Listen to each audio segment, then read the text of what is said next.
Dongbaek Wooden House is located in a residential area, developed under the concept of a townhouse in the early days of Korea, called Hyangrin Hill in Yongin-si.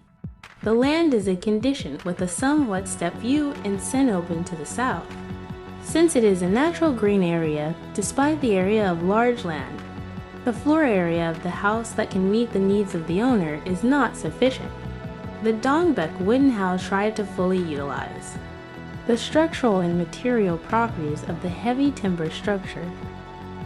The interior of the house was exposed to the maximum extent possible to preserve the beauty of the wooden structure, and it was also applied as wood Akoya wood as a major finishing material outside.